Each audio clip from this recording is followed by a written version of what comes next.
Muito bem, meus amigos, nós vamos então iniciar o nosso estudo, dando continuidade às reflexões em torno do livro dos médiuns, do capítulo 17, Formação dos Médiuns. Eu marquei aqui 204, mas eu estava lendo aqui agora há pouco e vi que nós não concluímos o 203, por incrível que pareça. Então eu vou fazer a leitura aqui de alguns parágrafos, dos dois primeiros parágrafos que a gente chegou a ler, e depois a gente continua então com o nosso trecho.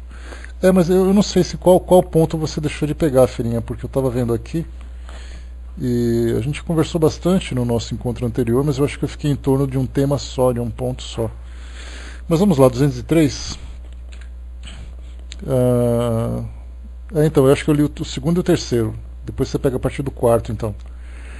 Então, assim, no 203, a gente tem falado então sobre, né, o desenvolvimento de médiums dentro da psicografia, assim como também dentro de outras faculdades. E aqui o que Kardec coloca para nós é aquela expectativa do resultado que o médium, que ele chama de aspirante a médium, acaba tendo, né, porque faz a evocação de um determinado espírito, normalmente um espírito familiar, e espero que o espírito se manifeste, mas nem sempre isso acontece. Foi o que a gente conversou no nosso encontro anterior. Então Kardec começa da seguinte forma aqui no 203. O desejo de todo aspirante a médium é naturalmente poder conversar com o espírito de pessoas queridas, mas essa impaciência deve ser moderada, porque a comunicação com determinado espírito apresenta quase sempre dificuldades materiais que a tornam impossíveis para o iniciante. A gente conversou sobre a possibilidade do espírito se manifestar, o equilíbrio do espírito, a afinidade fluídica, que é uma barreira que acaba provocando, né, uma dificuldade muito grande para as comunicações, principalmente para o médium que está começando, que não é ainda aquele médium já experimentado, já formado, digamos assim. Então são várias as situações que dificultam. E como Kardec conversava aqui nesse livro, falando aos leitores que não necessariamente eram espíritas que frequentavam instituições, até porque as instituições eram bastante raras naquela época, então as reuniões domésticas que aconteciam não tinham a orientação precisa de alguém já formado ou participando de um grupo, como esse que a gente vê hoje. Você vai a um centro espírita e nas reuniões mediúnicas, geralmente nós temos ali uma equipe já formada e já com bastante experiência de trabalho. Nesse caso, eram pessoas que estavam começando, lendo o livro, tentando desenvolver a mediunidade. Ou seja, era uma situação completamente diferente da realidade que nós temos hoje. As pessoas meio que se aventuravam, digamos assim, por esse campo mediúnico, para tentar, né, conhecer melhor o mundo espiritual na prática. E hoje a gente faz diferente, né? Os centros espíritas hoje dão cursos de formação de médiuns que duram ali 1 ano, 2 anos. Nós temos ali aqueles médiuns que normalmente são os médiuns ostensivos que participam desse trabalho, né, que já iniciam o trabalho mediúnico de forma ostensiva, enquanto que aqui Kardec fala da experimentação, alguém começar a fazer testes, experiências para ver no que vai dar. Né? Pode ser que dê resultado, pode ser que não. Então é toda uma questão de tentativas, né, de erro e acerto. Então mostra que, né, faz uma explicação que para aquele que inicia o trabalho, para que ele não cria aquela expectativa de imediato ter uma comunicação, e mais ainda que essa comunicação, né, que ela não é necessariamente, que ela pode não ser necessariamente de um espírito que o médium conheça, ou que ele faça uma evocação, principalmente porque naquela época as pessoas gostavam, né, como hoje é também. Olha, se você quer tentar conversar com um espírito familiar seu que desencarnou, você pode chamá-lo para poder conversar com você com maior naturalidade. E aí então as pessoas chamavam e não apareciam aqueles espíritos, né? Então ele continua aqui para nós. Para que um espírito possa comunicar-se, é necessário haver entre ele e o médium relações fluídicas que nem sempre se estabelecem de maneira instantânea. Somente na proporção em que a mediunidade se desenvolve, o médium vai adquirindo a aptidão necessária para entrar em relação com o primeiro espírito comunicante. Já conversamos sobre isso. Pode ser, portanto, que o espírito desejado não esteja em condições propícias, apesar de se encontrar presente. Aqui a gente já conversou também sobre a presença de espíritos em reuniões mediúnicas e ele não consegue se comunicar. Trouxemos inclusive aquele exemplo da comunidade espírita Irmã Lúcia, lá em Santa Catarina, que tem realizado aquelas reuniões públicas ou aquelas reuniões de comunicação diante do público, inclusive sendo filmada e transmitida pela internet, e que alguns espíritos se comunicam ali com seus familiares ou com seus amigos que estão ali presentes, mas alguns que comparecem naquela instituição podem não conseguir, né, se manifestar. E isso é um obstáculo, né, algum obstáculo que o impediu, seja de tempo, seja de afinidade fluídica, seja de equilíbrio. Alguma coisa aconteceu que o impeça de fazer isso, embora ele esteja presente ali na reunião. Deixa eu ver aqui. Tá. Convém, pois, no princípio, o médium abster-se de chamar um determinado espírito, porque muitas vezes acontece de não ser com ele que as relações fluídicas se estabeleçam com maior facilidade, por maior simpatia que lhe devote. Então, bom dia Balco, bom dia Décio, bom dia Festones. Então, não significa que o espírito que vai se comunicar seja alguém conhecido. Nós trouxemos aqui o exemplo de Raul Teixeira, no nosso encontro anterior, quando ele passou durante um bom tempo da sua formação, digamos assim, se comunicando com o espírito que estava ali apenas para treinar a sua psicografia. E depois que ele já estava em condições de desenvolver um trabalho de maior proporção, então esse espírito se despediu, se afastou, e aí então o espírito Camilo, que é o seu mentor espiritual, veio e começou a ajudá-lo no desenvolvimento da tarefa de divulgação do espiritismo através da sua mediunidade. Então, é melhor, né, evitar chamar qualquer pessoa conhecida que a gente gostaria, porque é mais ou menos o que acontece, né? Nós observamos que algumas vezes alguns entes queridos desencarnam na nossa família, e quando a gente passa por alguma dificuldade, né, a gente junta as mãos e fala assim, né, poxa, eu gostaria muito que você me ajudasse, que a senhora me ajudasse, que o senhor me ajudasse, se fosse um avô, um pai. E a gente se esquece que muitas vezes esse espírito está muito mais necessitado de auxílio do que tendo condições de ajudar. Isso porque cada espírito que chega ao mundo espiritual vai chegar numa condição bastante particular. E o fato de nós termos o espiritismo, principalmente naquela época, num processo de divulgação ainda, poucas pessoas tinham conhecimento a respeito do mundo espiritual. E hoje também não é diferente. Hoje, embora o espiritismo seja bastante conhecido, são poucos aqueles que se interessam realmente em estudar e conhecer os seus ensinamentos. Então, no caso de fazer uma evocação inicial, evitar de chamar um espírito familiar, porque nós não sabemos a condição dele, mas que nós nos coloquemos à disposição para que um espírito de boa vontade, um espírito que tem ali condições de nos auxiliar, venha atender ali a nossa solicitação para que nós iniciemos nesse trabalho de treinamento, né? O Fernando lembrou também, né, um pouco de medo e descrença, né? Sem dúvida, né? O preconceito que se tem em torno do espiritismo, até mesmo aqueles que estudam o espiritismo, quando se fala em mediunidade e fala em evocação, nós ainda temos na nossa imaginação aquela imagem de assombração, de fantasma. Então, mesmo que a gente tenha conhecimento teórico sobre a doutrina, na prática ela é diferente, né? Tem medo do processo obsessivo, uma série de dificuldades que nós observamos, né? Me dá um retorno de som, pessoal, por favor? Só para confirmar ali o som da Nery? Beleza, obrigado, Cinzinho. E continua aqui para nós, então. Então, por mais que o espírito, conforme Kardec lembrou aqui, por maior que seja a afinidade que esse espírito desencarnado tenha com o médium, o fato do médium estar nesse processo de desenvolvimento não significa que ele pode trazer uma dificuldade dessa comunicação. Né? Então, assim, eu gosto muito, é meu pai que está ali presente, é minha mãe que está ali presente, é alguém muito próximo que está presente, mas ele não consegue se comunicar. Mas não é porque o espírito não queira, é porque o médium ainda não tem condições. É uma dificuldade, né? O Festones colocou: por que nossos entes queridos já desencarnados raramente se comunicam conosco, né? Bom, começa porque nós raramente participamos de reuniões mediúnicas e que nós raramente chamamos esses espíritos para se comunicar conosco. Então, na verdade, eles estão sempre dispostos a fazer isso, desde que haja essa afinidade, mas na maioria das vezes somos nós que não nos colocamos à disposição.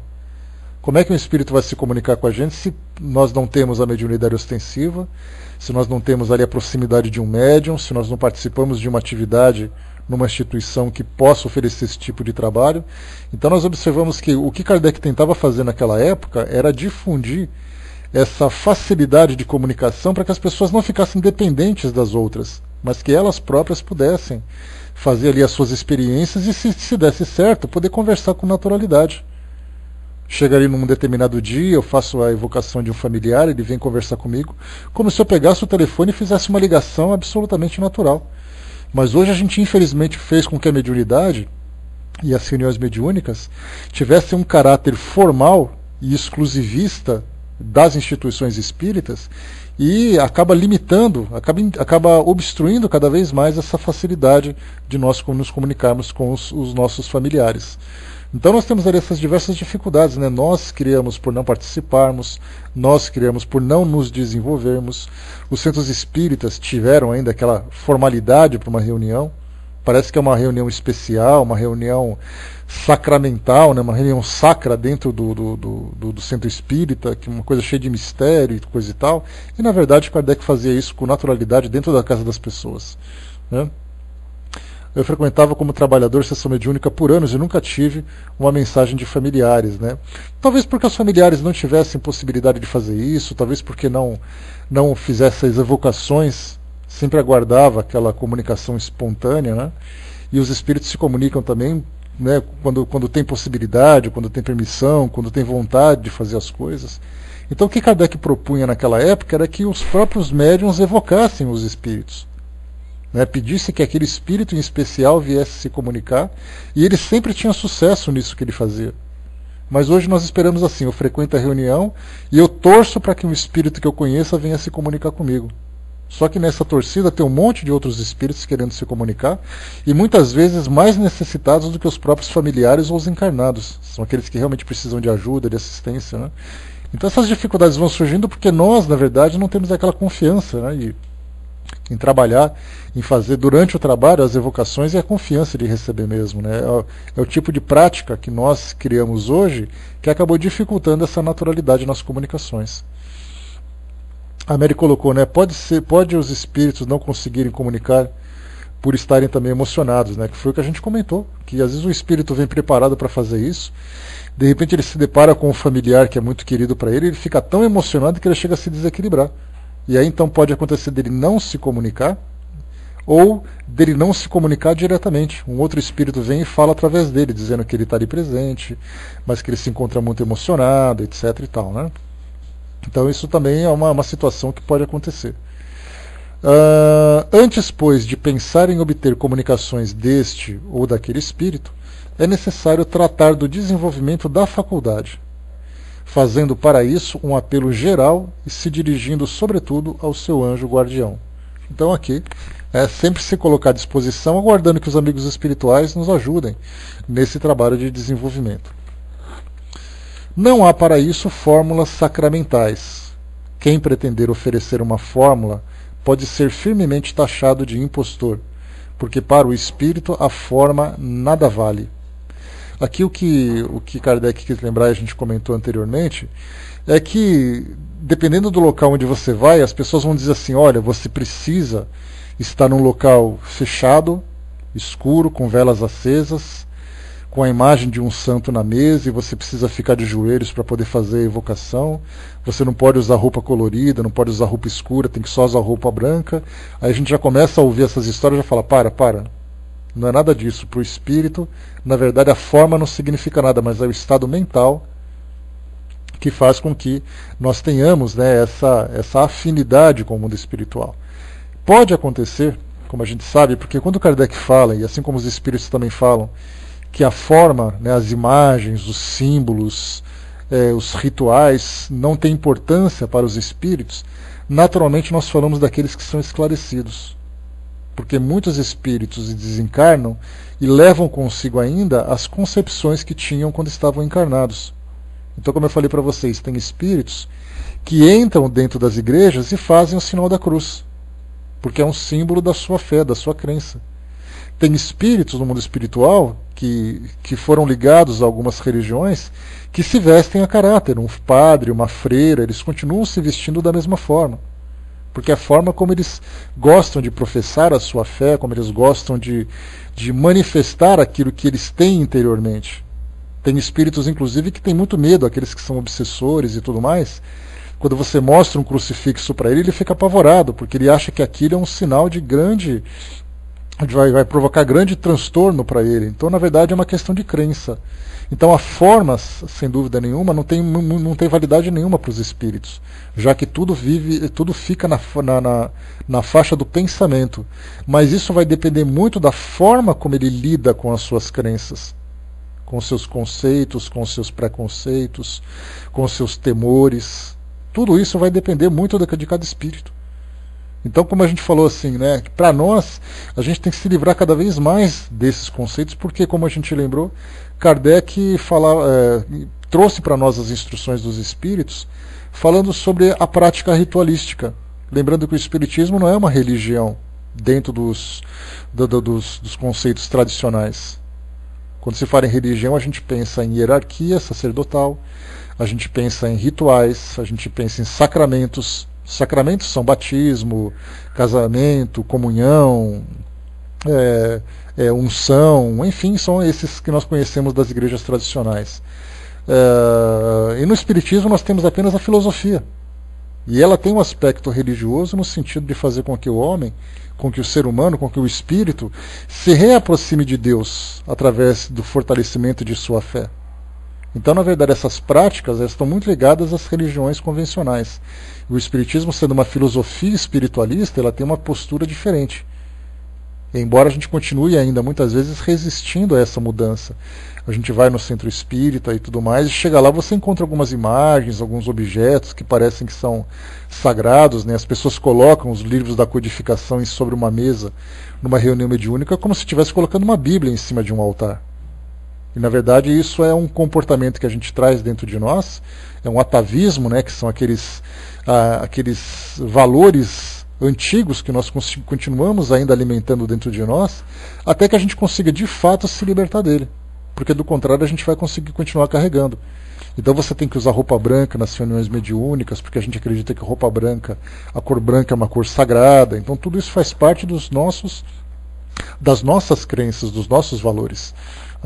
Então o que Kardec fala nesse momento significa você se sentar à mesa, se colocar numa postura confortável, com os objetos necessários, né, o papel, o lápis, de preferência alguém próximo para poder ajudar ali se for possível, e de repente fazer e simplesmente elevar o pensamento ao mundo espiritual, fazer ali uma solicitação de auxílio dos amigos espirituais, pedindo a permissão de Deus, chamando pelo Espírito quando possível para que ele possa nos auxiliar e esperar a coisa acontecer. Fora isso, não tem nada mais que fazer. Não precisa tomar banho de rosas, não precisa acender velas, não precisa fazer nenhum tipo de postura específica, não precisa cantar antes de fazer a evocação. Ela simplesmente acontece com naturalidade. Da mesma forma que nós conversamos com as pessoas com naturalidade, conversar com os espíritos também é uma questão natural. A diferença é que nós precisamos ter ali uma afinidade mental adequada para conversar com os espíritos. Aí sim é necessário concentração, equilíbrio, uma postura respeitosa, né, um pensamento respeitoso, uma solicitação ali com fraternidade, com amor principalmente a esses espíritos. Aí tudo acontece com tranquilidade. Entretanto, a evocação deve ser feita sempre em nome de Deus. Pode-se fazê-la nos termos seguintes ou em outros equivalentes. Então Kardec dá uma sugestão aqui de como fazer aquela evocação inicial. A gente lembra que na Revista Espírita, nas entrevistas que Kardec apresentou para nós, tanto também como no livro O Céu e o Inferno, ele começa dizendo assim: ele coloca por tópicos, né? Então ele coloca número 1, número 2, número 3, assim vai. Então ele põe número 1, evocação. Número 2, o espírito responde, estou aqui. Esse número 1, evocação, ele não fala exatamente, ele não descreve para nós de que forma que foi feita a evocação. Mas na verdade essa evocação foi essa postura respeitosa ao mundo espiritual, mostrando principalmente o objetivo do trabalho que está sendo realizado, solicitando a possibilidade de tal espírito, ou de algum espírito que se manifeste, que tenha afinidade com o nosso trabalho, com a permissão de Deus e tudo mais. Né? Então, ele, na verdade, essa evocação, cada um faz do seu jeito. Né? Kardec ele traz uma sugestão aqui, por exemplo. E o interessante é observar que a forma didática, como ele traz isso nesse livro, ensinando passo a passo de como as pessoas podem se comunicar com o mundo espiritual. Então ele dá inclusive ali uma dica, né, uma dica da forma como fazer a evocação. Então ele traz assim, né, nesses termos ou em outros equivalentes, né? Rogo a Deus Todo-Poderoso permitir a um bom espírito comunicar-se comigo, fazendo-me escrever. Rogo também ao meu anjo guardião que me assista e afaste de mim os maus espíritos. Então, nesses termos, né, sempre com a permissão de Deus, porque quando a gente evoca o Deus no nosso pensamento, a gente sempre tem como resultado algo positivo na nossa vida. Então é uma questão de postura mental, uma questão de solicitação mesmo de amparo dos amigos espirituais, que quando percebem a seriedade do nosso trabalho, porque algumas vezes a gente, como é colocado, né, nos 10 mandamentos de Moisés, no decálogo mosaico, quando fala assim, né, que não levar o nome de Deus em vão. O que significa isso? Que algumas vezes as pessoas falam, né, que, poxa, eu peço a Deus que me dê permissão para poder começar a escrever, e eu gostaria de saber com quem que eu vou casar no futuro. Então ele começa fazendo uma evocação e de repente faz ali uma pergunta fútil. Ou seja, sai da ideia da seriedade do trabalho, porque aí os espíritos que estão ali presentes, auxiliando naquele desenvolvimento, não vai levar a sério aquela pergunta. Consequentemente, vão se afastar e deixar apenas que aqueles espíritos com quem tem afinidade participem. Milton colocou, né, algumas vezes consultava São Luís perguntando se tal espírito poderia manifestar-se. Sim, era uma relação muito interessante, Hamilton. Uma relação muito interessante que Kardec tinha com o mundo espiritual, que a gente via a naturalidade e a facilidade como as coisas se desenvolviam. Somos nós hoje que complicamos tudo, acreditando que a mediunidade, ou que as reuniões mediúnicas, é aquela coisa de um caráter muito sério, de um caráter sombrio, de um caráter misterioso. Kardec fazia isso na mesa da cozinha da casa dele. Chegava alguém, nós tivemos relatos na Revista Espírita, em que tinha uma senhora que escreveu assim, olha, minha filha desencarnou, eu estou sofrendo muito. Ele falou, não tem problema, minha senhora, a gente vai na sua casa. Foi Kardec, foi um médium que ele conhecia, fizeram a evocação, a garota se manifestou. Então era uma coisa tão simples, uma coisa tão natural, mas que nós criamos esse mito na nossa cabeça, esse medo que foi desenvolvido de fazer as coisas, acreditando que se nós fizermos isso, de repente as coisas vão se complicar. Naturalmente que nós temos hoje algumas orientações para evitar que isso seja feito em casa. Exatamente porque as pessoas podem não saber lidar com as consequências das manifestações mediúnicas. Então é recomendável que isso seja feito numa casa espírita, tendo ali a proteção espiritual, tendo ali a orientação, né, dos médiuns que são mais esclarecidos e tudo mais, mas mesmo assim as casas espíritas acabaram dificultando essa possibilidade. Dá a impressão hoje, para se ter uma ideia, dá a impressão hoje de que os médiums são aqueles da tropa de elite. Somente o pessoal da elite pode participar da mediunidade. E elas hoje são reuniões fechadas ao público. Claro que nós temos ali algumas reuniões que devem ser privativas pelo fato de serem com objetivo assistencial. Nós não vamos constranger os espíritos, nós não vamos constranger ali as pessoas que vão em busca de ajuda, isso é algo muito particular, como acontece dentro de um consultório médico, dentro de um consultório de psicologia, quer dizer, você está tratando do seu problema. Agora, nós temos possibilidade de fazer reuniões mediúnicas, evocando mentores espirituais, espíritos que vêm nos ajudar com instruções, oferecendo isso ao público, para mostrar que isso é natural, e que não é algo reservado. reuniões mediúnicas somente às quintas-feiras, às 8 horas da noite, as portas fechadas e o público não pode participar. O que passa na cabeça do público? O que será que acontece ali dentro? Então a gente começa a mudar o nosso entendimento a respeito da mediunidade, que era algo para ser natural. Deixa eu voltar um pouquinho aqui. O Frestone colocou, não seria um viés que o movimento espírita implantou como se fosse um culto religioso? Pode ser também, Frestone. A gente pode pensar dessa forma, de pensar como um culto religioso, de colocar esse caráter místico, tirando um pouquinho dessa naturalidade, né? Porque o fato do espiritismo no Brasil ter se desenvolvido por uma outra direção, diferentemente daquilo que Kardec tinha proposto como filosofia, o espiritismo chegou aqui no Brasil e se misturou com as religiões. Então essa ideia das religiões continua ainda presente. Eu tenho certeza que nós temos muitos espíritas, muitas instituições que estão ali lutando arduamente para poder mudar essa nossa forma de pensar. Mas isso é algo tão presente no nosso inconsciente que a gente muitas vezes faz sem se dar conta. Então, não é o movimento espírita que faz isso, na verdade são as pessoas que agem assim. Porque dá a impressão de que o movimento espírita existe ali uma intriga, existe ali uma conspiração para fazer com que as coisas aconteçam assim. Só que nós temos ali a necessidade das pessoas pensarem dessa forma. Quando eu for no centro espírita, eu ver com naturalidade aquele trabalho. Se eu coordenar um tipo de trabalho, que eu coordene com naturalidade.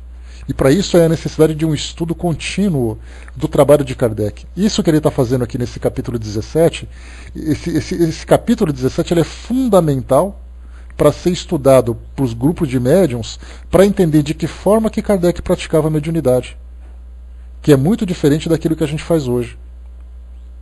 Nós temos uma situação interessante, bom dia pessoal que chegou, das reuniões mediúnicas, elas terem assim objetivos. Quais são esses objetivos? Ou de desobsessão, ou de assistência espiritual, ou de comunicação com familiares. Fora isso, não existe nenhum objetivo. Mas se eu quiser, por exemplo, vamos fazer uma reunião mediúnica, vamos conversar com os espíritos. Conversar sobre o quê? Conversar. Apenas chamar para poder conhecer, para a gente poder se apresentar, para saber como é que está a vida dele. Mas simplesmente assim, fazer uma reunião natural, sem um objetivo de trabalho direcionado para alguma coisa. Esses tipos de reuniões, eles não são realizados hoje. E quando você propõe isso numa casa espírita, dizendo assim, olha, hoje a gente vai fazer meia hora de trabalho, e depois a gente deixa meia hora para conversar com um espírito que queira conversar com a gente. Ou alguém que a gente possa conversar, um antigo trabalhador da casa, um médium conhecido, uma personalidade que possa vir falar sobre a sua vida. Aí a gente fala assim, podemos fazer desse jeito? Não, isso não pode, isso não está permitido, porque aqui a nossa reunião é só para esse tipo de coisa. Então a gente foi formalizando, a gente foi institucionalizando a mediunidade, que ela só pode ser utilizada nesse ou naquele termo. E aí é o grande problema que a gente acaba percebendo. A gente descaracteriza a naturalidade da mediunidade que Kardec propôs naquela época. A Frestone colocou há anos aqui, no centro espírita, realizava sessões mediúnicas públicas, com grande assistência. Muitas vezes entes queridos enviavam mensagem para as pessoas e familiares presentes. Assisti algumas quando jovem. Olha só então, como era diferente naquela época. No passado, a gente pode dizer assim, Frestones, que as antigas gerações que praticavam o espiritismo no Brasil tinham essa ideia de naturalidade de conversar com os espíritos. Hoje não, hoje nós mudamos essa visão e começamos a fazer as coisas de uma forma tão organizada que acabou ficando chata e limitada. É essa organização que acabou prejudicando a naturalidade. O Hamilton colocou, obviamente, sem querer causar polêmica, os centros espíritas seguem determinação da Casa Máter, Vamos dizer assim, que as orientações que chegam da FEB, por exemplo, é para que o trabalho seja bem organizado. Mas a gente pode imaginar assim, que nós temos muitas instituições que não são necessariamente federadas. Só para a gente ter um exemplo de uma casa respeitável que não é federada, é o Centro Espírita Leão Denis. Eles têm assim amizade com o pessoal da FEB, mas não é federado, eu não preciso seguir nada que a FEB fala. Aliás, a FEB não determina, ela orienta.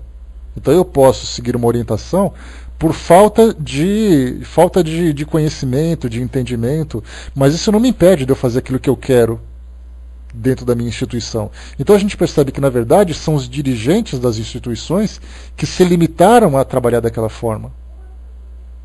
Porque se pegassem o livro dos médiuns, lesse com cuidado e atentamente, veria que a prática mediúnica daquela época de Kardec era bem diferente da prática mediúnica de hoje.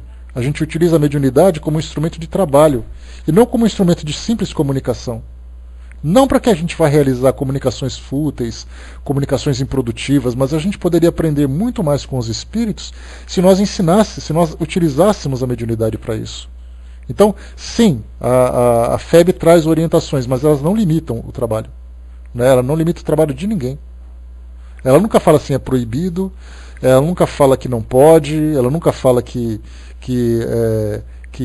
isso é errado. Ela simplesmente diz assim, olha, o trabalho dessa forma, daquela forma, coisa e tal. Né? Pelo menos aqui em Brasília tem grande influência, sim, sem dúvida. Né? Não só em Brasília, mas embora a federação esteja em Brasília, nós temos as federativas, né, que são em cada estado, que também podem seguir essas afinidades. Né? Mas é uma questão do quê? De falta de estudo. Resumindo, é isso. Falta de estudo. Se a gente estudar e começar a tentar fazer aquilo que Kardec fazia, que a sociedade parisiense fazia, tudo se resolvia. Mas as pessoas não, em vez de elas pegarem os livros da codificação e estudarem, elas ficam pegando apostilas. Livros que foram publicados, esqueceram da codificação. Infelizmente. Deixa eu ver aqui. Só ver o que a André escreveu um pouquinho mais acima aqui. Só um instantinho, pessoal. A André colocou, né? Tem um amigo de minha filha que está tentando se comunicar com espíritos. O quadro bate, ele convencionou uma batida, e sim 2 batidas, né? Que não, né? Nesse caso, é aquilo que a gente conversou, né? Esse amigo, esse jovem, esse adolescente, tenta se comunicar com os espíritos, mas o problema é que a pergunta é, ele sabe com quem está falando? Ele sabe qual vai ser o resultado dessa comunicação?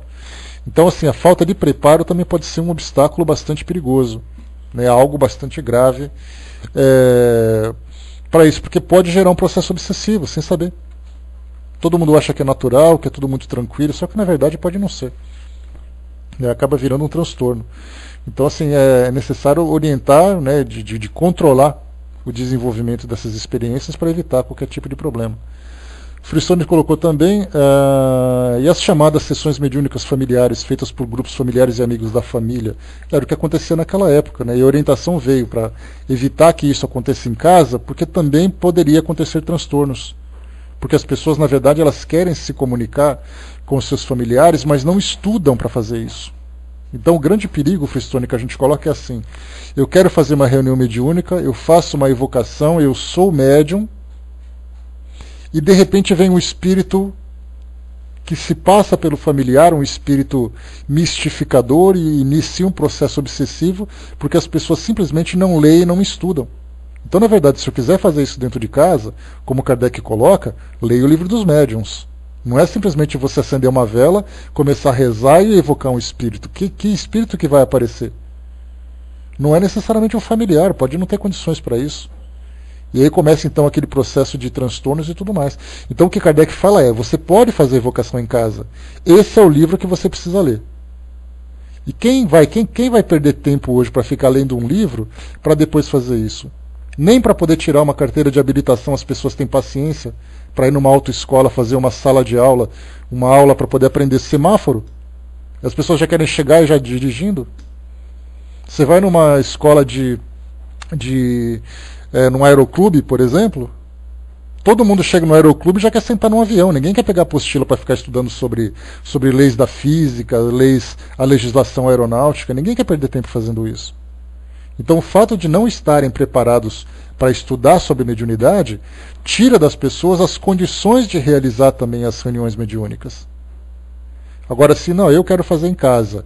Eu estou estudando o livro dos médiuns, estou debatendo, estou discutindo, estou com um amigo aqui do lado, vamos fazer reunião mediúnica? Vamos fazer reunião mediúnica. O que a gente precisa fazer? No livro está dizendo isso, tal coisa. Esses são os cuidados que a gente precisa ter. Aí sim eu estou me preparando para aquilo. Mas o problema é que as pessoas não se preparam. O Wagner colocou lá, né, mas André, assim como o médico não atende em sua casa por vários motivos, o médium, se fizer essas evocações em casa, também não poderia gerar um transtorno em sua casa? Exatamente o que eu falei agora, Wagner. Quando Kardec apresenta o livro dos médiuns, ele mostra o método como você tem que fazer e quais são os cuidados que precisa ter. Por isso que nós observamos que as federativas dizem que as reuniões mediúnicas devem ser realizadas nos centros espíritas, porque sabe que as pessoas não estão preparadas para isso. Sabe que as pessoas não têm interesse em buscar um conhecimento, uma orientação mais aprofundada para realizar isso tudo. Então, mas na época de Kardec, isso era realizado em casa. A gente lembra que Kardec fundou a Sociedade Parisiense em 1858. O Livro dos Médiuns foi lançado em 61, se eu não me engano. Quer dizer, são 3 anos ali e não tinha instituição. E a quantidade de comunicação que a gente vê que foi publicada na Revista Espírita, que foi publicada, os comentários que ele faz, por exemplo, no Livro dos Médiuns, sobre experiência contra os médiuns, eram situações que as pessoas resolviam em casa. Como as coisas começaram a se formalizar, a mediunidade praticamente se transformou numa propriedade das instituições. E não é, a mediunidade é algo natural. É como se eu tivesse assim, eu não posso mais ter telefone na minha casa. Eu sou obrigado a ir na empresa telefônica para ligar do telefone deles. Não, eu posso ter um telefone em casa. Eu posso ter um celular para andar falando com ele na rua. A mediunidade é a mesma coisa. Somos nós que colocamos um caráter de grande dificuldade, de grande obstáculo, para algo que faz parte da nossa natureza. Então, sim, as pessoas podem fazer isso em casa? Podem, desde que elas estejam muito bem preparadas para isso. A gente lembra que Divaldo Franco psicografava em casa. Chico Xavier psicografava no Centro Espírita, psicografava em casa. Ivone do Amaral Pereira psicografava em casa. E qual a diferença entre eles e o resto da população? Que eles são médiuns preparados para isso. Têm as suas orientações, têm bom conhecimento, têm segurança para fazer isso, é o que difere um dos outros. Então, se eu tiver essa mesma responsabilidade, essa mesma seriedade, eu não preciso participar de instituição nenhuma para exercer a mediunidade. Mas como a gente sabe dessa dificuldade, é melhor prevenir do que remediar. Então, se você não vai fazer bem, é melhor não fazer. Né? André colocou, né, da mesma forma, né, que esse amigo que está tentando se comunicar, né, está fazendo ali essa tentativa, essa experiência, pode ser que seja uma experiência bastante problemática. Né? Hamilton colocou, né, falamos de reuniões sérias com objetivo de aprendizagem, ainda que sejam familiares. Se tiver bem preparo, se tiver assim, um bom propósito, eu acho absolutamente legítimo fazer isso. As pessoas só precisam saber fazer. Né? Armando colocou, as pessoas não querem estudar, querem sim ver o futebol, Salve Jorge, Regina Casé no domingo. Pois é por aí. Aí você quer se comunicar, o que você faz? Você corre no Centro Espírita, que está tudo pronto. Construir ninguém quer, desfrutar daquilo que está pronto todo mundo quer. E ainda assim vai sem ter preparo para isso. É o que acontece, a mediunidade acabou ficando uma coisa distante da nossa realidade, a necessidade de resgatar isso de novo. Fristone colocou, eu passei quando jovem por uma interessante experiência numa sessão do copo, feita por um colega de colégio. Chegou-se quase a realizar a levitação de uma pequena mesa, orientada por um experiente espírita, paramos de realizá-los. Né? Hoje nós temos, Fristones, algumas instituições que fazem a experiência do copo, que fazem reuniões com tábuas Ouija, que na verdade são experiências que estão fazendo de efeitos físicos, de comunicação, dentro do ambiente controlado, dentro do ambiente seguro. Porque, na verdade, você fala assim, não se pode fazer a brincadeira do copo porque isso pode trazer esse problema. De fato pode trazer. Só que se você fizer isso no Centro Espírita a título de estudo, acaba sendo extremamente proveitoso. Então a gente vê que a mediunidade ela estaria à nossa disposição. Basta que a gente saiba utilizar, coisa que infelizmente a gente não sabe. Nem mesmo dentro do Centro Espírita. Catinha colocou, né, o que me espanta é que continua esse estudo meio que marginalizado no sentido mais amplo da palavra. Não se tornou uma religião aceita de um modo mais amplo. Há algo de obscuro, meio que posto marginal em sentido de que não é amplamente divulgado e aceito. Né? A mediunidade hoje, se a gente colocar mediunidade para ser avaliado pela sociedade, ela inevitavelmente vai ser julgada também pelas religiões. E as religiões têm ali, nos seus livros sagrados, a proibição do uso da mediunidade. daí então que fica, né, que se você faz uma reunião mediúnica, é aquela coisa satânica, malévola, proibida.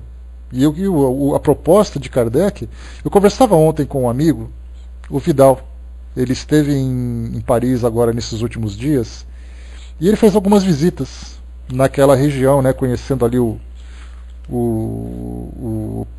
as cidades próximas do interior, conheceu ali Paris também, foi até ali visitar a sepultura de Kardec também, que é sempre um ponto turístico para os espíritas, não pelo fato de ser um cemitério, mas pelo fato de ser um ponto de referência, né, é interessante para muitas pessoas. E ele falava o seguinte, que ele visitou o interior da França, e ele tinha ali algumas pequenas cidades, para a gente ter uma ideia, que tinha ali no máximo 400, 500 habitantes. 400, 500 habitantes é um bairro de São Paulo. Na França, é uma cidade que tem 400, 500 habitantes. E nessas pequenas cidades, com 400, 500 habitantes, tinha ali pelo menos umas 2, 3 igrejas, que eram igrejas comparáveis, nessas cidades pequenas, à Catedral de São Paulo, a Catedral da Sé. O que para eles era uma igreja normal, que eram levantadas, essas igrejas que eram levantadas com recursos particulares, igrejas centenárias, seculares, né, porque eram de tempos da época medieval. Então, assim, nessas pequenas cidades, essas igrejas monstruosas construídas, a influência da Igreja Católica muito forte, das igrejas protestantes também, e a gente estava conversando, ele dizia assim, eu fiquei pensando quando eu vi essas igrejas, o que Kardec teve para fazer para divulgar o Espiritismo num ambiente que tinha aquela hostilidade, aquela rigidez dessas instituições na cabeça das pessoas. Que ele foi, sem dúvida, um desbravador. Porque não foi simplesmente escrever um livro e publicar. Ele teve que enfrentar isso tudo. Enfrentar essa força que essas instituições tinham, o trabalho, a dificuldade que ele tinha de divulgar, as críticas que ele acabou livrando. Né? A Miriam lembrou, né, dos Pilares da Terra, muito legal esse seriado, um seriado inglês que vale a pena conhecer, né? Que mostra bem essas construções e investimentos da igreja. Então eram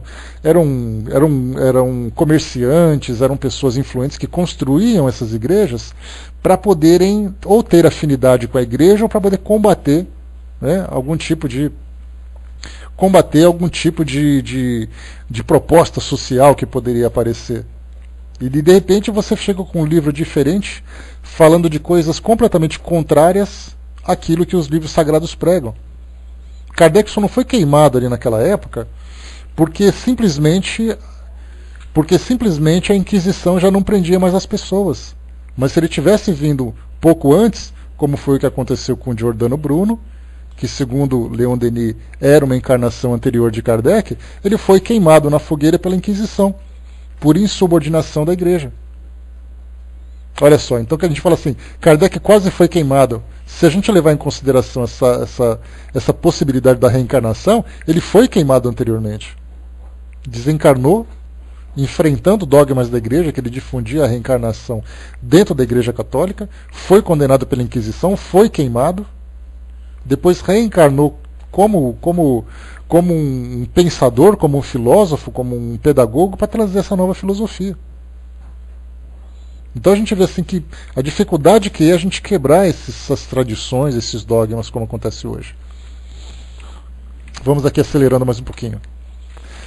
Agora eu sei porque que eu não terminei, né, no nosso encontro passado, né, falo pelos cotovelos. Fristone colocou antes da gente continuar. Quando o Espiritismo chegou aqui, né, em minha cidade, foi muito hostilizado pelo poder religioso que dominava até as autoridades no início do século XX. Um jornal maçônico daqui defendia o direito das pessoas professarem suas religiões e ideologias. Defendia os espíritas daqui, como defendeu os adeptos da igreja anglicana, que eram apedrejados por católicos romanos daqui. Sem falar que a própria maçonaria também era perseguida, né? Então, eram os fracos ou os menores, né, as minorias, se juntando pelo direito de professarem suas crenças, né, contra o pensamento dominante. Né? Isso faz parte da história da humanidade, isso não é... Isso não é, né? Deixa eu ver aqui. Pois é, Fernando. Vamos lá então aqui para nós. Falamos sobre fórmulas sacramentais, tal.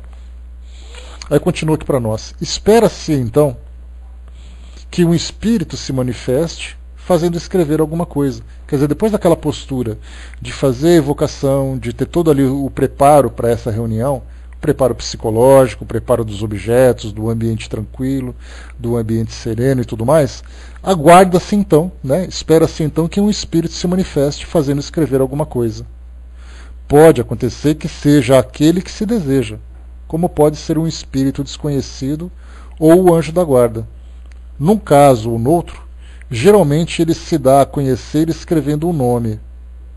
Apresenta-se então o problema da identidade, uma das que requerem maior experiência, pois são poucos os iniciantes que não estejam expostos a serem enganados.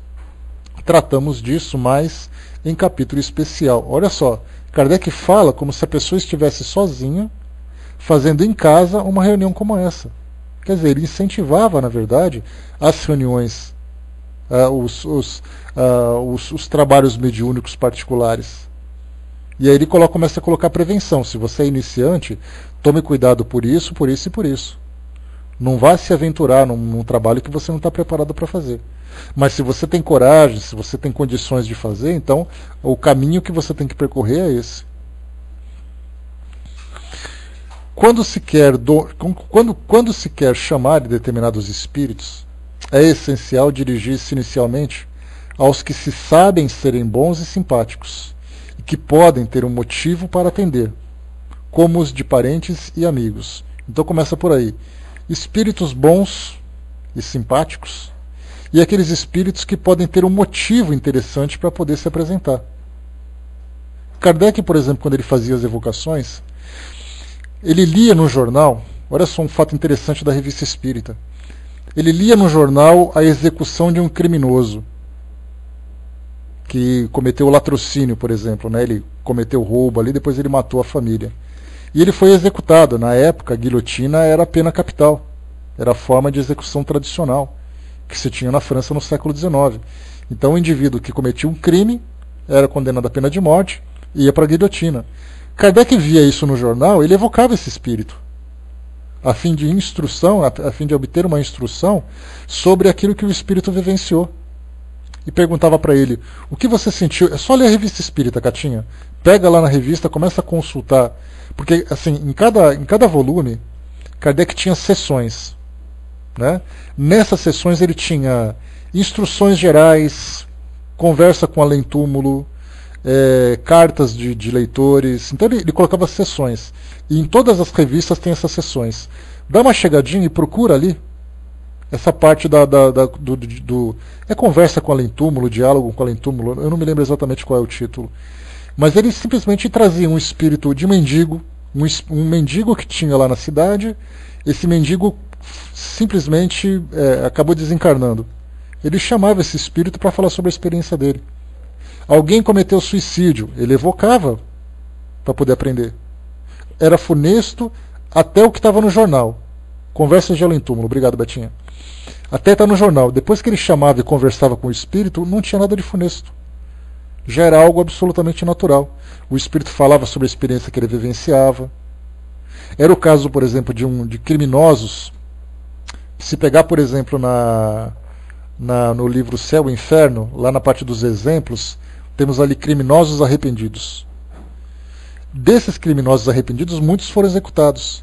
Então Kardec perguntava, assim que você foi guilhotinado, você viu alguma coisa? Você sentiu alguma coisa? O espírito falava assim, eu ainda tinha visão de alguma coisa, mesmo com a cabeça cortada. Porque é natural, você tem ainda a irrigação, você tem ainda a oxigenação do cérebro, tem ainda alguns minutos até tudo aquilo acabar. Alguns segundos pelo menos. E depois que você deixou de ver, o que você sentiu, o que você falou, é só a gente ler. Ele aprendeu sobre o estado do espírito no mundo espiritual, perguntando com absoluta naturalidade. Uma casa está assombrada porque aconteceu tal coisa. Ele chegava e chamava a assombração. Fazia evocação, rogamos a Deus que nos dê permissão de fazer esse trabalho e pedimos aos amigos espirituais que nos auxiliem na comunicação com o espírito de tal lugar e tal. E esperava, o espírito começava a escrever. Era assim que acontecia. Então, por isso que é muito legal, nesse capítulo, para quem não tem paciência para ler tudo, lê pelo menos então essa seção da revista, Conversas de Além-Túmulo. Tem desde aquelas conversas mais nobres, daquelas conversas mais assustadoras, Assustadoras não, vai, mais assim, digamos, intrigantes, né? Não assustadoras não. A Cindizinha colocou, né, são muito ricos esses diálogos, né, as emoções, os sentimentos que cada espírito expressa. De certa forma, a gente se identifica um pouco. E a gente só não tem ideia do que acontece por falta de medo, por falta de coragem de perguntar. E era tão simples as coisas naquela época, somos nós que complicamos com esse misticismo. Não, olha, Catinha, eu posso falar para você assim, que Kardec fazia isso com naturalidade, mas eu confesso que eu teria que ter alguém muito seguro do meu lado para poder me ajudar a fazer. Se tivesse um médium muito experiente, eu também ficaria ali assim meio preocupado, porque é algo que faz parte, esse medo, ele faz parte da nossa natureza. Não dá para você dizer assim, não, eu a partir de hoje não tenho mais medo. Não é assim que funciona. Então, assim, se eu fosse participar de uma reunião, e eu lembro das reuniões mediúnicas que eu participei, principalmente de psicofonia, né, em que o espírito se manifestava, incorporava, aquela coisa toda, eu ficava assim no cantinho da sala, foi logo no começo, quando eu comecei a estudar espiritismo, eu ficava assim no canto da sala, assim, com o olho arregalado, assim, olhando para saber o que ia acontecer.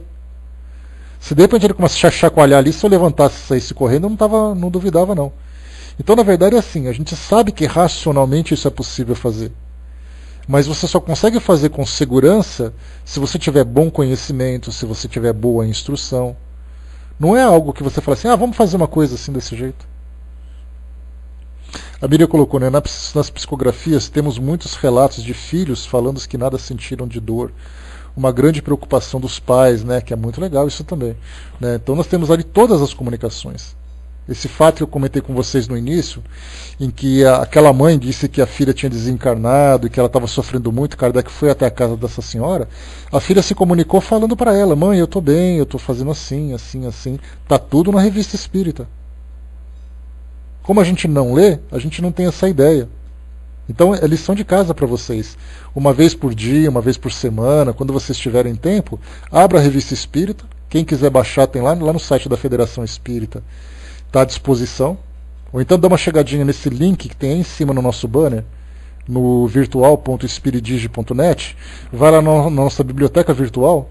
Tem lá todas as edições da revista espírita, que foi oferecida pela FEB em formato digital. Baixe esses arquivos.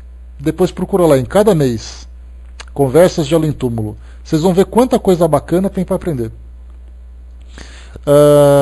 André colocou, né, Kardec sempre pesquisando e esclarecendo para mostrar como as coisas são, né? O Wagner colocou, na época de Kardec não tínhamos tantos centros espíritas que temos hoje. Seria então necessário fazer essas evocações em casa? Claro, em relação ao Brasil, que tem muitos centros. Eu acho, Wagner, que talvez os centros espíritas pudessem reformular o seu método de trabalho e dar mais abertura a isso. Não precisa fazer evocação em casa, porque mais uma vez a gente sabe que as pessoas não estão preparadas para isso. Elas não têm essa tradição de estudo, ela não tem essa disciplina para fazer a coisa do jeito certo, do jeito seguro. E as instituições têm possibilidade de fazer isso. Só precisa modificar um pouco a sua agenda para fazer assim, olha, em tal dia desobsessão, tal dia cura, tal dia psicografias familiares e tal dia conversas com o mundo espiritual. Nós vamos então aqui fazer uma evocação dos espíritos que são interessantes para trazer algum tipo de aprendizado, porque o que interessa na verdade nessas reuniões é o objetivo. Se o objetivo é sério, nós temos assim espíritos empunhados à disposição para trazer uma comunicação. Imagina se eu desencarno agora. Meu teclado deu um curto-circuito, eu desencarnei. Pum. Aí então alguém quer perguntar alguma coisa do mundo espiritual. Aí eu me aproximo e falo assim, eu posso falar alguma coisa. Não tenho grande sabedoria sobre o mundo espiritual, não tenho nada de muito especial para falar, mas eu posso falar, por que não? Aí o que vocês querem saber? Onde você está? Estou em tal lugar. O que você está vendo? Estou vendo isso. Como é que você percebe a nossa reunião? Eu percebo desse jeito. Eu acho interessante. Kardec perguntava para o espírito, onde você está? Aí o espírito colocava, eu estou em pé aqui ao lado do médium. Como é que você está fazendo? Qual é a sua aparência? Eu estou com a mesma roupa que eu utilizava antes e tal. Quer dizer, tudo isso é instrução. E a gente deixou de fazer isso. A gente simplesmente deixou de fazer isso. Veja, seria alguma coisa, né, André? Tava lá, filhinha. Seria alguma coisa, né? Chegar e falar assim, olha, o problema é que vocês precisam estudar mais. Deixa eu ver aqui que vocês colocaram, né? A Katinha colocou, né? Eu acho que deve ser de paz a sensação de deixar o corpo, eu creio, né? De leveza, de deixar pesado flutuar. Essa é a minha crença, né? Poderia ser uma certeza, deixando de ser crença, sendo uma certeza, se nós perguntássemos isso para os espíritos. O que você sente agora sem seu corpo físico? Como é que você se vê? Você preferia estar aqui ou preferia estar aí? Esse tipo de pergunta que simplesmente não se fazem mais. A gente espera assim uma comunicação, vem o espírito, traz uma mensagem e vai embora. A gente nem pega assim na roupa dele e fala, peraí, não vai embora não. Volta aqui um pouquinho. Poderia ter tanta coisa para conversar. Senta aí, vamos tomar um café, conversa comigo, me fala sobre a sua vida, me fala sobre a sua história. Os espíritos têm vontade de fazer isso. Quando você para num ponto de ônibus e você puxa assunto com uma pessoa, às vezes você fica horas conversando com ela sem sequer nunca ter visto ela na sua vida. Porque as pessoas gostam de falar, nós gostamos de conversar. Você está esperando um filme começar no saguão de um cinema, senta uma pessoa do seu lado, de repente, do nada, você está conversando com a pessoa.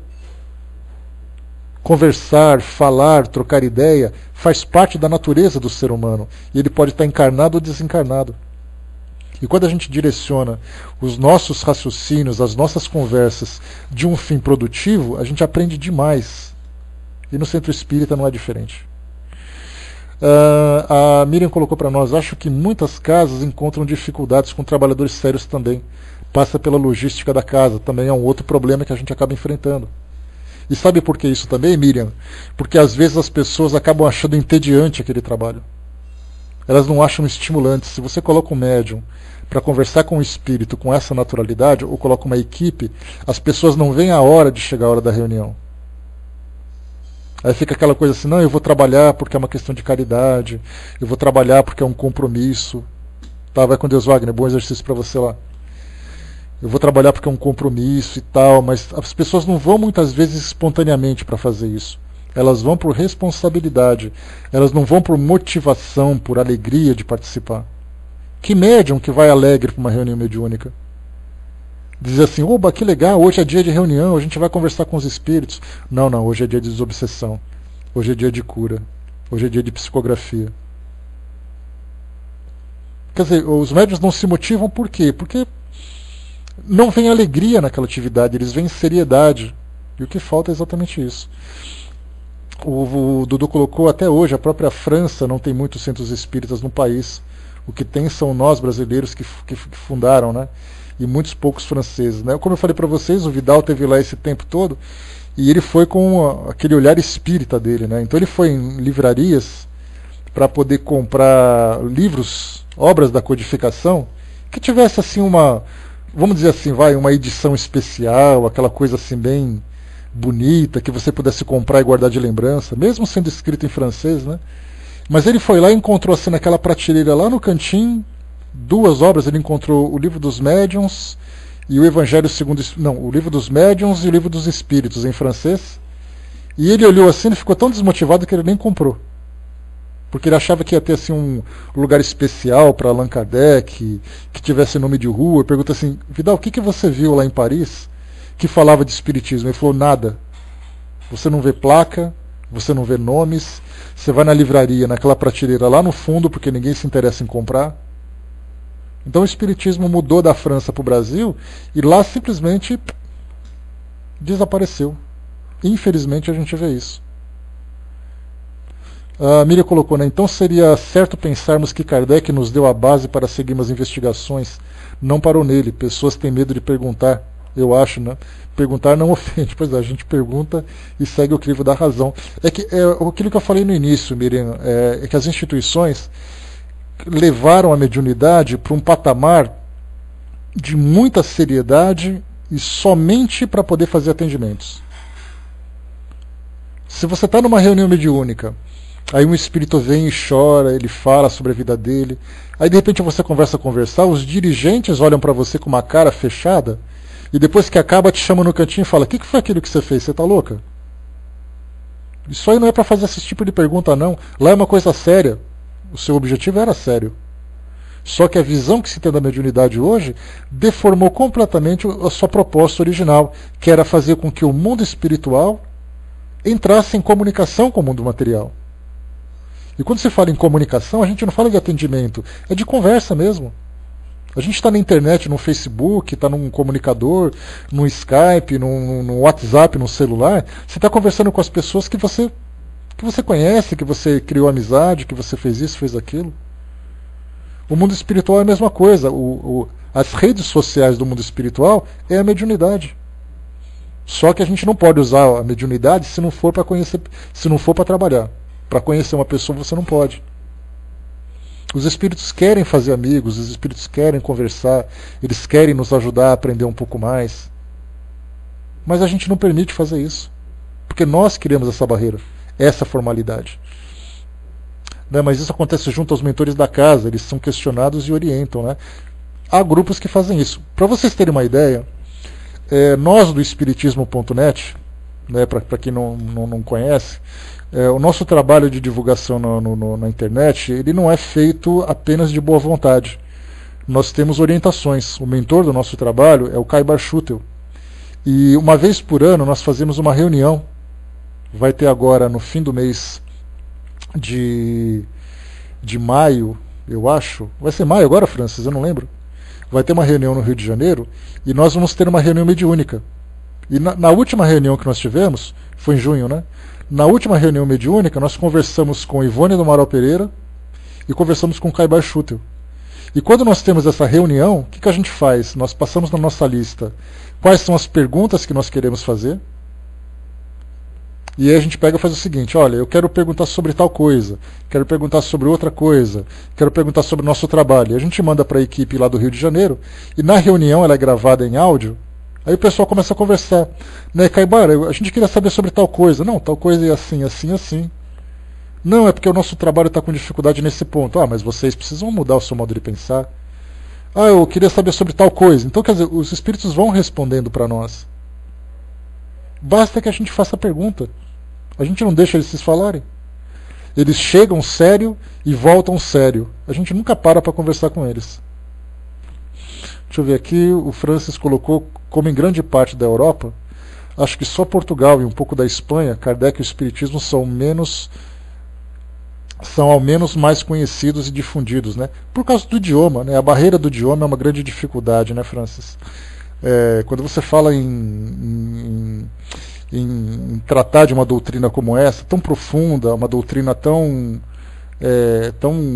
complexa, que precisa de tanto estudo e tudo mais, o idioma é uma barreira que causa grande dificuldade.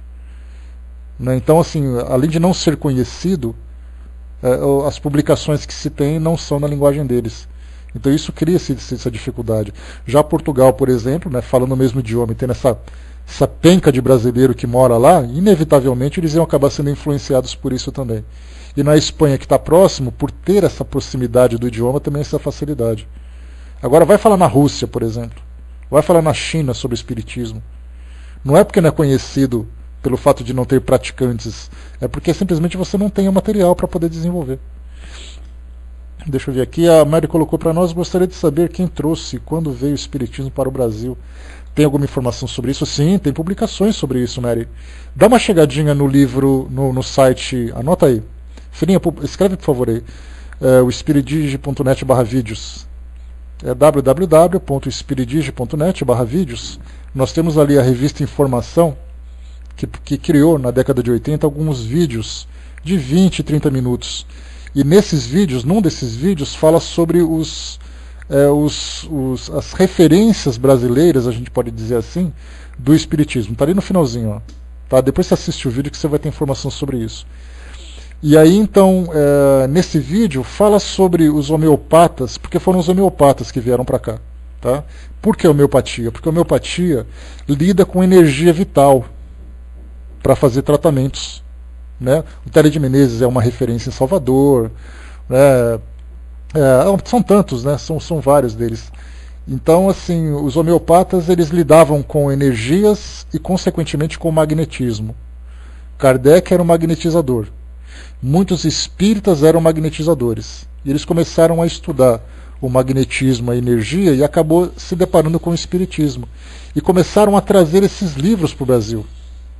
Aliás, na edição desse mês da Revista Cristã de Espiritismo, ou, não, da Revista Internacional de Espiritismo, não, da Revista Cristã, da Revista Cristã de Espiritismo, tem uma matéria que fala sobre os primeiros brasileiros que chegaram com o Livro dos Espíritos e as primeiras traduções do Livro dos Espíritos.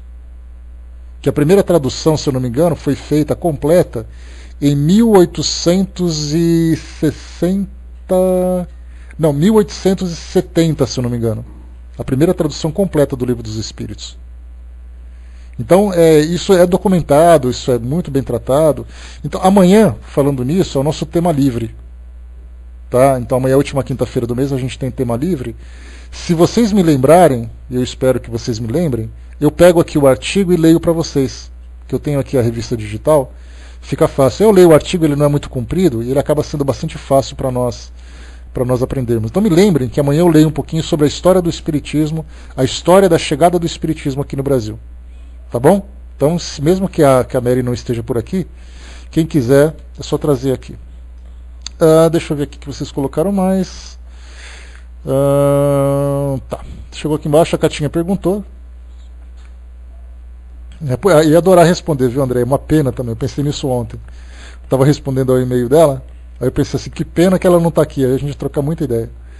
A Catinha colocou, se na França não há mais tantas casas espíritas, sendo o berço do espiritismo, isso não sinaliza que o espiritismo é algo que não se faz forte como deveria ser, convincente mesmo, ou que deixa tantas arestas que não vale a pena continuar? A gente lembra o seguinte, nós conversamos sobre isso essa semana. Eu não vou conseguir terminar esse item 3 de novo, vocês não me deixam terminar. Na próxima reunião de novo, item 2203. A gente lembra o seguinte, que nós temos lido no livro Obras Póstumas, no primeiro texto, chamado Biografia de Allan Kardec, que falam sobre o trabalho que ele fez. Vocês têm acompanhado, né? Então, a primeira parte fala sobre a vida pessoal de Kardec e a segunda fala sobre o trabalho dele do desenvolvimento do Espiritismo. E o responsável por esse artigo, ele fala assim, né, que nós esperamos que Allan Kardec, que o espírito de Kardec continue do nosso lado, nos estimulando e nos dando força e coragem para conseguir carregar essa responsabilidade tamanha em nossas costas e coisa e tal. O que a gente deduz disso tudo? Que quando Kardec desencarnou, muitas pessoas perderam a motivação de continuar fazendo essas pesquisas. Porque, na verdade, eles se sentiam motivados por Kardec e não necessariamente pelo Espiritismo. Ao mesmo tempo que passou essa fase de Kardec de quebrar essas barreiras, de ultrapassar esses preconceitos e tudo mais, a França acabou enfrentando uma dificuldade muito grande em seguida do desencarne de Kardec, que eram conflitos próximos, conflitos internacionais, conflitos internos, uma grande guerra que destruiu muita coisa na França, e aí então a atenção acabou sendo voltada para a reconstrução e para a sobrevivência. E aí então, consequentemente, não tendo alguém do quilate de Kardec que desse ainda essa motivação para o Espiritismo, mas o interesse que foi voltado para a reconstrução e sobrevivência, como nós falamos, o Espiritismo acabou perdendo um pouco da força, e a Igreja Católica, que é a religião dominante, o catolicismo, que é a religião dominante, começou então a divulgar a sua doutrina como ela sempre fez. Então, na verdade, a gente pensa assim, não é porque as pessoas perderam o interesse, as pessoas deixaram de conhecer. Porque ela é muito pouco conhecida ainda na França, o Espiritismo nos tempos atuais. Se você fala em Allan Kardec, por exemplo, as pessoas não conhecem. E isso por quê? Por causa dessa mudança de contexto social, contexto político, contexto literário, contexto religioso. Tudo foi mudando para fazer com que a coisa... Mesmo sendo berço. Mesmo sendo berço. O berço, como a gente lembra, era aquele Kardec e o grupo dele. Quando Kardec desencarnou e esse grupo se desfez, acabou o berço. Botaram o berço num caminhão e trouxeram para cá.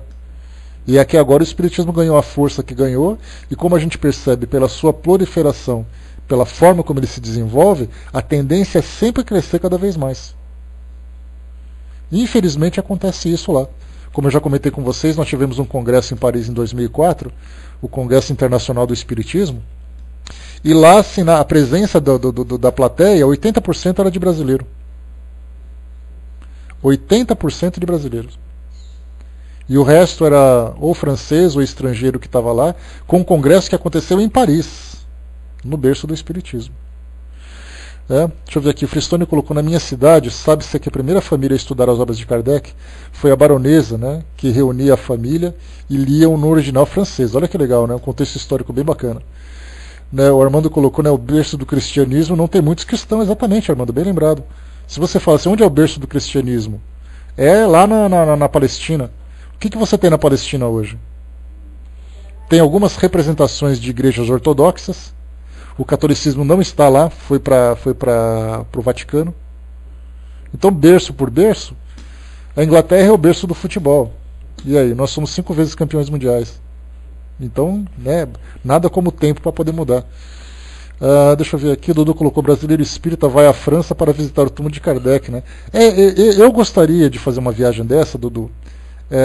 Para quem assistiu aquele documentário Kardec, o Educador, produzido pela Dora Encontre, ela faz uma viagem em alguns pontos importantes da França, historicamente, e então ela passa pela onde era a livraria, onde foi fundada a sociedade, a casa que Kardec morou, o túmulo de Kardec. Então, quer dizer, para nós que somos assim, para quem gosta de história, fazer uma viagem como essa, né, excelente documentário, né?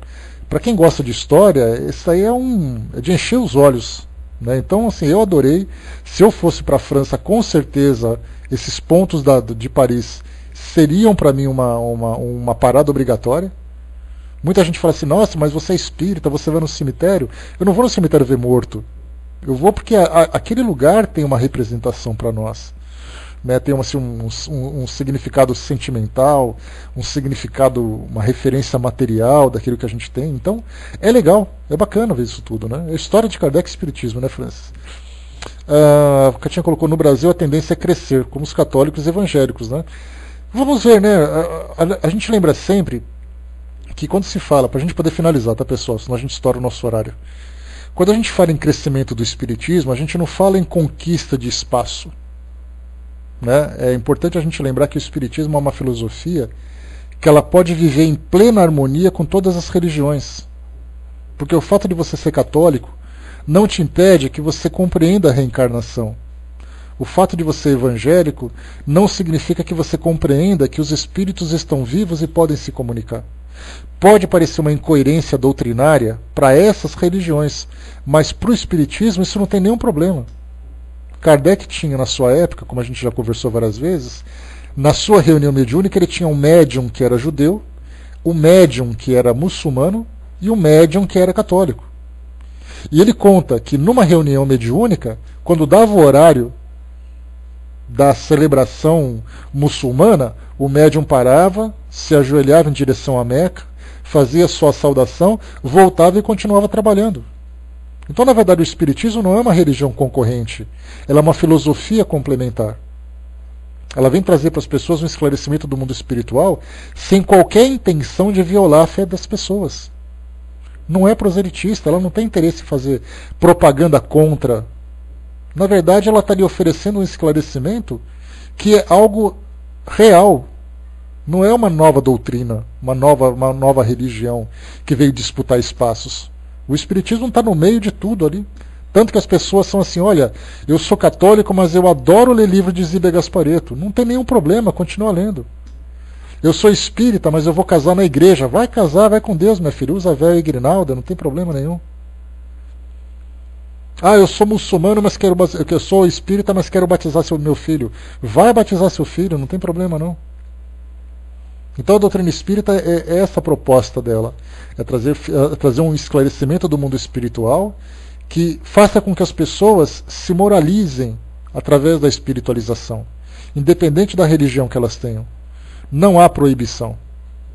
É apenas esclarecimento. Essa é a proposta. Cima Minto colocou para nós: estudei a língua francesa durante 4 anos, conheci vários franceses, os quais nenhum conheciam Allan Kardec. Olha só, mais uma passagem. Né? Então, a Mary colocou, né, Silas Malafaia: se a palestra, se os sermões desses sacerdotes religiosos, tem gente que adora o padre Fábio de Mello, tem gente que adora o padre Marcelo Rossi, Tem gente que adora o Papa Francisco que chegou agora. Que seja feliz. Não tem nenhum problema com isso, não. Só para a gente fechar. O Frestone colocou a tal baronesa que estudava a doutrina espírita, filha de mãe inglesa, vivia na corte de Dom Pedro I.